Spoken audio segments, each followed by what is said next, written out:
नमस्कार दर्शक बंधु आज निरामय ओडिया चैनल रे आउ एक होमियोपैथिक मेडिसिन डॉक्टर रेकुएजंकर R41 जहाँकि पुरुषों स्वास्थ्य पई खूब दरकारी एवं फलप्रद होमियोपैथिक टॉनिक आज R41 मेडिसिन उपर आमे डिटेल्स रे आलोचना करिबा। एई मेडिसिन टी पुरुषों शक्ति स्टामिना और पुरुषों यौन स्वास्थ्य संबंधी विभिन्न समस्यार समाधान दिगरे फलप्रद एवं इफेक्टिव मेडिसिन टी एई मेडिसिन टी पुरुषों एक प्रसिद्ध होमियोपैथिक रेस्टोरेटिव टॉनिक जहाँकि पुरुषों नर्व दुर्बलता यौन असमर्थता और साधारण दुर्बलता रे उपकारी। एई मेडिसिन टी प्राकृतिक उपाय रे पुरुष शरीर रे शक्ति और भाइटालिटी बढ़ाइबा संगे संगे पुरुषों यौन संबंधी विभिन्न प्रकार समस्यार समाधान करिथाय। पुरुषों सेक्स लाइफ को मजबूत करिथाय। एई औषध को नियमित सेवन द्वारा पुरुषटी ता सेक्स लाइफ रे पार्टनर को 100% संतुष्टि देबा संगे संगे निजे मध्य अफुरंत खुशी एवं आनंद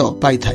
तेणु वर्तमान देखिबा आमे ए R41 पुरुष शरीर रे किपरि काम करे। जदि आपण R41 को नियमित सेवन करूचंती तो एई मेडिसिन टी आपनक नर्व सिस्टम को सुदृढ़ करिथाय, अर्थात आपनक शिरा प्रशिरा रे थिबा दुर्बलपण को दूर करिबा संगे संगे शिरा प्रशिरा को डिटॉक्सिन अर्थात शिरा प्रशिरा रे थिबा विभिन्न प्रकार दूषित पदार्थ को बाहर करी ताहाकू सुस्थ रखिथाय। पुरुष शरीर रे थिबा विभिन्न प्रकार कोष रे काम करिथाय एवं कोषीय ग्रंथि गुडी करे सृष्टि होइथिबा विषाक्त पदार्थ को बाहर करी कोष गुडी को डिटॉक्सिफिकेशन कराइबारे सहायता करिथाय। ता सहित पुरुषक शरीर रे थिबा हार्मोनाल असमतोलता को ठीक करिबारे मध्य R41 प्रमुख भूमिका ग्रहण करिथाय। सर्वोपरि पुरुषक यौन ग्रंथि बा सेक्स ग्लैंड रे थिबा विभिन्न प्रकार समस्या यथा शीघ्र पतन, नपुंसकता, लिंग रे दुर्बलता, लिंग सठिक उत्तेजित न हेबा, अल्प समय रे आपनकर बीज स्खलन इत्यादि विभिन्न प्रकार सेक्स संबंधी समस्या को समाधान करी सेक्स ग्लैंड बा यौन ग्रंथि गुडी को सक्रिय करिबारे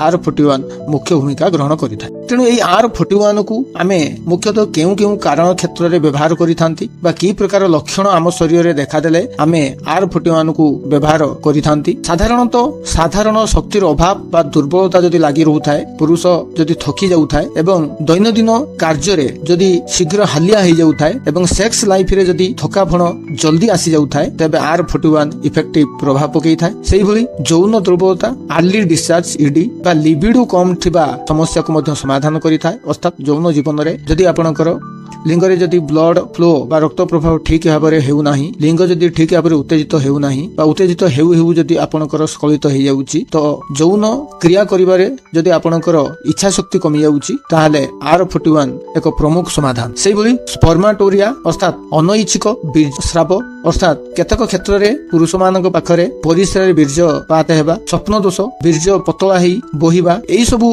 समस्या रे R41 प्रभाव पकाई था एवं ए प्रकार समस्यार संपूर्ण समाधान करथाय। ता सहित ध्यान धरि परिवार अभाव बा रुष्ट स्वभाव जदि आपनकर पुरुषर स्वभाव जदि रुष्ट बा क्रूर स्वभाव अछि, हठात रागी जिबा, हठात टेंशन हे जिबा एवं कोनोसी गुडे कार्य रे ध्यान केंद्रीभूत करि न परिबा बा कार्य रे मन न लागिबा इत्यादि समस्या जदि सृष्टि हुए से क्षेत्र रे R41 इफेक्टिव प्रभाव पकाई थाए। वृद्धावस्था संबंधी समस्या अर्थात वृद्ध अवस्था रे आपनकु शरीर रे भाइटालिटी, शक्ति, स्टामिना वृद्धि कराइबारे, वृद्धावस्था रे सृष्टि होतबा विभिन्न प्रकार शारीरिक असमर्थता को दूर करिबारे एवं शरीर को सतेज रखिबारे R41 प्रमुख भूमिका ग्रहण करिथाय। ता सहित अधिक काम एवं चिंता द्वारा सृष्टि होइतबा नर्व दुर्बलता बा कोनोसी एक विशेष रोग रे पीड़ित हेबा द्वारा आपनकर नर्वस सिस्टम जदि दुर्बल हेउची, आपनकर हाथ गोड़ जदि शक्ति पाउ नै, आपण कोनोसी एक काम करिबा समय आपण हठात थकी जाउचंती, ए सबु नर्व संबंधी समस्या को दूर करिबारे R41 प्रभाव पकाई था। तेणु ए सबु लक्षण जदि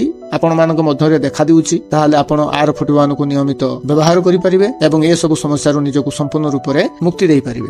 जे R41 रे मुख्यतः 8टी होमियोपैथिक उपादान मिलित भाव रे प्रस्तुत करा जाईची। ए R41 रे एसिडम फॉस्फोरिकम जे उपादानटी आपनक मानसिक एवं शारीरिक क्लांति थकापन दूर करिबारे सहायता करिथाय। अग्नस कष्ट जहाँकि पुरुषंकर यौन इच्छा वृद्धि करिबारे एवं दुर्बल पुरुषत्व को सबल करिबारे एवं पुरुषर सेक्स लाइफ को संतुलित करिबारे मुख्य भूमिका ग्रहण करिथाय। टेस्टिस ସୁଇସ୍ ଯାହାକି ପୁରୁଷଙ୍କ ଯୌନ ଗ୍ରନ୍ଥିକୁ ସୁଦୃଢ କରିବାରେ ସାହାଯ୍ୟ କରିଥାଏ ଅର୍ଥାତ୍ ଆପଣଙ୍କର ଯୌନାଙ୍ଗରେ ବା ପେନିସରେ ଥିବା ବ୍ଲଡ ଭେସେଲ ଗୁଡ଼ିକୁ ସବଳ କରିଥାଏ, ଶକ୍ତିଶାଳୀ କରିଥାଏ ଏବଂ ବ୍ଲଡ ଫ୍ଲୋକୁ ବଢେଇବାରେ ସାହାଯ୍ୟ କରିଥାଏ। ଏଥିରେ ଆଉ ଏକ ଉପାଦାନ ଅଛି ଫସ୍ଫରସ୍, ଯାହାକି ଆପଣଙ୍କର ନର୍ଭ ସମ୍ବନ୍ଧୀୟ ବିଭିନ୍ନ ପ୍ରକାର ସମସ୍ୟା, ନର୍ଭ ଦୁର୍ବଳତାକୁ ଦୂର କରିବାରେ ସହାୟ ହୋଇଥାଏ। ଚାଇନା ଯାହାକି ଶାରୀରିକ ଶକ୍ତି ଫେରାଇବାରେ ମୁଖ୍ୟ ଭୂମିକା ଗ୍ରହଣ କରିଥାଏ ଅର୍ଥାତ୍ ଶାରୀରିକ କ୍ଷେତ୍ରରେ ଯଦି ଆପଣଙ୍କର ଶକ୍ତି ହାନି ହୋଇଛି ବା ଆପଣ ନର୍ଭସ୍ ଅଛନ୍ତି, କୌଣସି ଏକ କାର୍ଯ୍ୟ କରିବା ଭିତରେ ଆପଣ ଶୀଘ୍ର ଥକି ଯାଉଛନ୍ତି, ଆପଣଙ୍କର ଶାରୀରିକ ଅସୁସ୍ଥତା କାରଣରୁ ଆପଣଙ୍କର ମାନସିକ ଅବସ୍ଥା ଠିକ ରହୁନାହିଁ, ସେ କ୍ଷେତ୍ରରେ ଚାଇନା ଆପଣଙ୍କୁ ହେଲ୍ପ କରିଥାଏ। ତା ସହିତ କନିୟମ ଯାହାକି ଆପଣଙ୍କର ନର୍ଭ ଏବଂ ମାନସିକ ଡିପ୍ରେସନ ଏବଂ ଆପଣଙ୍କ ଭିତରେ ଏକାଗ୍ରତା ବୃଦ୍ଧି କରିବାରେ ସହାୟ ହୋଇଥାଏ। ଆଉ ଏକ ମୁଖ୍ୟ ଉପାଦାନ R41 ରେ ତାହା ହେଲା ଡାମିଆନା, ଯାହାକି ପୁରୁଷର ପ୍ରଜନନ ସ୍ୱାସ୍ଥ୍ୟକୁ ସୁସ୍ଥ ରଖିବାରେ, ପୁରୁଷର ପ୍ରୋଷ୍ଟେଟ୍ ଗ୍ରନ୍ଥିକୁ ସକ୍ରିୟ କରିବାରେ ଏବଂ ପୁରୁଷର ଶୁକ୍ରାଣୁ ବୃଦ୍ଧିରେ ସହାୟ ହୋଇଥାଏ। ଆଉ ଏକ ଉପାଦାନ ସେଫିଆ, ଯାହାକି ପୁରୁଷ ଶରୀରରେ ଥିବା ବିଭିନ୍ନ ପ୍ରକାର କୋଷରେ ନର୍ଭସନେସ ସୃଷ୍ଟି ହୋଇଥାଏ ବା ଡେଡ୍ କୋଷ ଗୁଡ଼ିକ ଯେଉଁ ସୃଷ୍ଟି ହୋଇଥାଏ ସେଗୁଡ଼ିକୁ ଠିକ କରିଥାଏ। କୋଷ ଗୁଡ଼ିକରେ ରକ୍ତ ସଞ୍ଚାଳନ, ଅମ୍ଳଜାନ ପ୍ରବାହକୁ ବୃଦ୍ଧି କରିବା ସଙ୍ଗେ ସଙ୍ଗେ କୋଷ ଗୁଡ଼ିକୁ ସୁସ୍ଥ ରଖିଥାଏ। ତାହା ସହ ଲିବିଡୋ ସମସ୍ୟା ଯେଉଁମାନଙ୍କର ଅଛି ଅର୍ଥାତ୍ ସେକ୍ସ କରିବା ପାଇଁ ଯେଉଁମାନଙ୍କର ଆଗ୍ରହ ଆସୁନାହିଁ, ଇଚ୍ଛା ରହୁନାହିଁ, ପୁରୁଷମାନଙ୍କର କାର୍ଯ୍ୟବ୍ୟସ୍ତତା ଦୃଷ୍ଟିକୋଣରୁ ହଉ, ମାନସିକ ଚାପ ଦୃଷ୍ଟିକୋଣରୁ ହଉ, ସେମାନଙ୍କର ଥକାପଣ ବୃଦ୍ଧି ପାଉଛି, ଯାହାଫଳରେ କି ସେମାନଙ୍କର ଭିତରେ ସେକ୍ସ କରିବା ପାଇଁ ଆଗ୍ରହ ଆସୁନାହିଁ ବା ସେକ୍ସ ପ୍ରତି ଭୟ ଆସୁଛି, ସେ ସବୁ କ୍ଷେତ୍ରରେ ସେଫିଆ ଏକ ପ୍ରମୁଖ ଭୂମିକା ଗ୍ରହଣ କରିଥାଏ। ତେଣୁ R41 ଓଭରଅଲ୍ ପୁରୁଷର ମାନସିକ, ଶାରୀରିକ ଏବଂ ସେକ୍ସୁଆଲ ଲାଇଫକୁ ସୁଦୃଢ କରିବାରେ ମୁଖ୍ୟ ଭୂମିକା ଗ୍ରହଣ କରିଥାଏ ଏବଂ ହୋମିଓପାଥିର ମୁଖ୍ୟ 8ଟି ଉପାଦାନକୁ ନେଇ R41 ଟନିଂ, ଯାହାକି ପୁରୁଷଙ୍କର ସ୍ୱାସ୍ଥ୍ୟର ଓଭରଅଲ୍ ଉନ୍ନତି କରିବା ସଙ୍ଗେ ସଙ୍ଗେ ପୁରୁଷର ଶକ୍ତି, ଷ୍ଟାମିନା, ଭାଇଟାଲିଟି ଏବଂ ସେକ୍ସୁଆଲ ଲାଇଫରେ ଥିବା ବିଭିନ୍ନ ପ୍ରକାର ସମସ୍ୟା, ସେକ୍ସ ଗ୍ଲାଣ୍ଡରେ ଥିବା ବିଭିନ୍ନ ପ୍ରକାର ସମସ୍ୟା, ଲିଙ୍ଗରେ ଥିବା ବିଭିନ୍ନ ପ୍ରକାର ସମସ୍ୟାକୁ ସମାଧାନ କରିବା ସଙ୍ଗେ ସଙ୍ଗେ ଏକ ନୂତନ ଜୀବନ, ନୂତନ ଫୁର୍ତ୍ତି, ନୂତନ ଆନନ୍ଦ ଏବଂ ଉନ୍ମାଦନା ପୁରୁଷ ଶରୀରରେ ଜାଗ୍ରତ କରାଇଥାଏ। ତେଣୁ R41 କୁ ହୋମିଓପାଥିର ଏକ ମୁଖ୍ୟ ଉପାଦେୟ ସେକ୍ସ ଟନିଂ ରୂପରେ ଗଣନା କରାଯାଏ।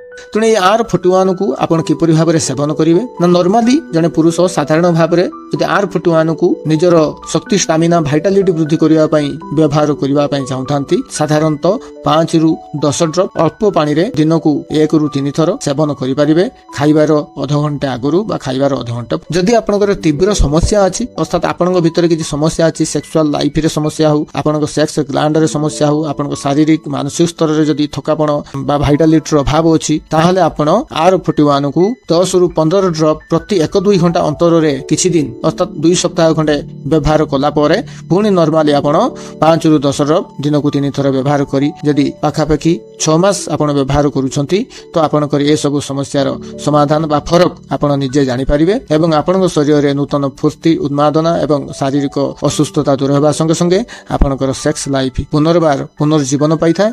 ଏହି ଔଷଧ R41 କୁ ଆପଣ ସର୍ବଦା ସେଲ୍ଫ ମେଡିକେସନ ରୂପରେ ବ୍ୟବହାର କରିବାକୁ ବର୍ଜନ କରିବା ଉଚିତ। ଯଦି ଆପଣଙ୍କ ଭିତରେ ସମସ୍ୟା ଅଛି, ହୋମିଓପାଥି ଡାକ୍ତରଙ୍କ ସହ ପରାମର୍ଶ କରନ୍ତୁ ଏବଂ ତାଙ୍କ ପରାମର୍ଶରେ ଆପଣ ଏହି ଔଷଧକୁ ସେବନ କରି ଲାଭବାନ ହୁଅନ୍ତୁ। ଆଶା କରୁଛି ଆଜିର ନିରାମ ଓଡ଼ିଆର ଏହି ଭିଡିଓଟି ନିଶ୍ଚିତ ଭାବରେ ଆପଣଙ୍କୁ ଭଲ ଲାଗିଥିବ। ଭିଡିଓଟି ଯଦି ଆପଣଙ୍କୁ ଆକର୍ଷିତ କରିଥାଏ, ନିଶ୍ଚିତ ଭାବରେ ଚ୍ୟାନେଲକୁ ଲାଇକ୍ କରନ୍ତୁ, ସବସ୍କ୍ରାଇବ କରନ୍ତୁ ଏବଂ କମେଣ୍ଟରେ ଆପଣଙ୍କର ବହୁମୂଲ୍ୟ ମତାମତ ଦିଅନ୍ତୁ। ନିରାମ ଓଡ଼ିଆ ଚ୍ୟାନେଲ ସହ ଯୋଡ଼ି ରୁହନ୍ତୁ। ସ୍ୱାସ୍ଥ୍ୟ ଏବଂ ସଚେତନତାର ଏକ ଭରସାଯୋଗ୍ୟ ଚ୍ୟାନେଲ।